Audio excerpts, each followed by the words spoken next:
নবী বলেন কেউ যদি আল্লাহর জন্য হজ করে, কার জন্য হজ, কার জন্য করে হজ যদি আল্লাহর জন্যই করে, তো নবী আলাইহিস সালামের এটা বলার দরকার কি যে যে আল্লাহর জন্য হজ করে? বোঝা গেল এখানে কিছু ভেজাল আছে। আল্লাহ ছাড়াও হজ করার পাবলিক থাকতে পারে, নাই বুঝি এই সমাজে? আল্লাহকে খুশি করার জন্য হজ করে না, নিজের বিশেষ কোনো উদ্দেশ্যে হজ করে। সামাজিক ভাবে একটা ভাব, একটা নাম লিখবে আলহাজ। এটা কেন বললাম জানেন? কারণ যে আল্লাহর জন্য হজ করবে তার হজের আগের জিন্দেগি, হজের পরের জিন্দেগি এক থাকবে।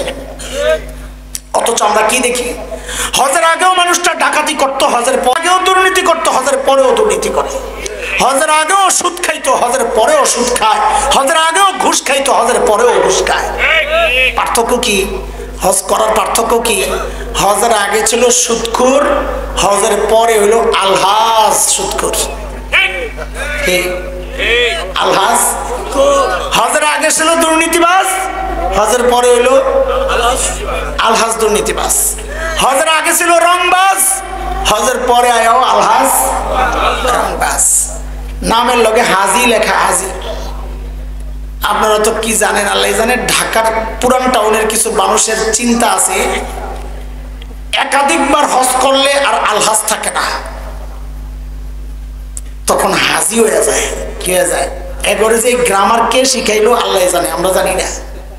আমাদের লালবাগ ইসলামবাগ মাদ্রাসায় আমি তখন পড়াই, একজন গেছে কালেকশন করতে, মানে মাসিক চাঁদা আনতে গেছে এক হাজি সাহেবের কাছে। তো ওখানে রশিদ বইয়ের মধ্যে লিখতেছে আলহাজ মোহাম্মদ অমক। ওই বেটায় বলে এমন খেপা খেপছে, হয় না, এতবার হজ করছি নিয়ে আলহাজ লেখা লেখা কি লিখবো? হাজি লেখেন, হাজি হাজি হাজি। আমরা হাসতে হাসতে শেষ। ওরে গ্রামার কে শিখাইলো যে একবার হজ করলে আলহাজ, বহুবার হজ করলে হাজি? এটা কে শিখাইছে? আল্লাহ জানে। তার মানে এটা লেখার জন্যই সে হজ করছে। আল্লাহর হাবিব বলেন কারো হজ যদি হয় শুধু আল্লাহর জন্য, কার জন্য? হজ চলাকালীন কোনো গুনাহ করে নাই, অশ্লীল কাজে জড়ায় নাই। ব্যাখ্যাকারীরা বলেন হজের সমস্ত আমল ঠিকঠাক মতো করছে। তো নবী বলেন এই হজের দ্বারা তার আমলের যত গুনাহ আছে, গুনাহগুলো এমন ভাবে আল্লাহ তাআলা মিটায়া দেন, এত পরিষ্কার করে দেন, কায়াউমিন ওয়ালাদাতহু উম্মু রাজাআ কায়াউমিন ওয়ালাদাতহু উম্মু। সে যখন বাড়িতে আসে তখন সে এমন নিষ্পাপ হয়ে যায় যেদিন তার মা তাকে জন্ম দিছে ওই রকম নিষ্পাপ হয়ে যায়। তাহলে নেক আমলের দ্বারা গুনাহ মাফ হয় কি হয় না? কয়টা গেল গুনাহ?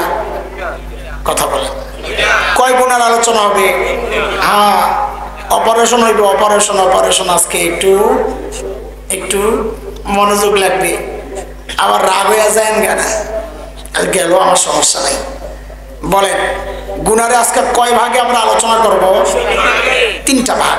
এক ভাগ হচ্ছে যে সমস্ত গুনাহকে আল্লাহ এমনি, কিছু গুনাহ যেগুলো আমলের দ্বারা মাফ।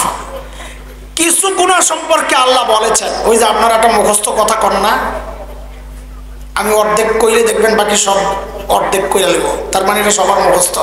আল্লাহ ছাড় দেন, সবার মুখস্থ না? এইটারে এইভাবে বলাটা আমি অন্তত সাপোর্ট করি না। আমার আল্লাহ এই কথা বলেছেন কাফেরদের সম্পর্কে, ফামাহিলিল কাফিরিনা আমহিলহুম রুয়াইদা। নবী কাফেরদেরকে আমি একটু ছাড় দিছি, আপনিও দেন, ধরুন একবারে। ইমানদারের ব্যাপারে আল্লাহ বলেছেন আমি বহু গুনাহ ছাড়ও দেই, ছেড়েও দেই, ওয়া আফওয়ান কাসীর। আমি বহু গুনাহ ছাড়ও দেই, বলেন আমার আল্লাহ ছাড়ও দেন, বলেন। এখন নতুন আরেক পড়া মুখস্থ করেন, আগে যেটা করছেন না ভুলে যায় না, এটারে কাজে লাগাবো, নতুন আরেকটা করেন, আমার আল্লাহ ছাড়ও দেন। বলো না আমার আল্লাহ ছাড়ও দেন। এটা তো খুশির খবর, তো নারাজ হয়ে কইতেছেন কেন? আগের পড়ার উল্টা লাগতেছে না? না, আগের পড়া তো আছে, এটার আগে বলেন। 1 নাম্বার আমার আল্লাহ ছাড়ও দেন। কিছু গুনাহ আল্লাহ নেক আমলের দ্বারা মিটায়া দেন, আলহামদুলিল্লাহ, বলেন আলহামদুলিল্লাহ। কিছু গুনাহ সম্পর্কে আল্লাহ বলেছেন আমি ছাড় দিলেও ছেড়ে দিব না, ওই যেটা আপনারা মুখস্থ করছেন পড়া, এটা কিছু গুনাহ।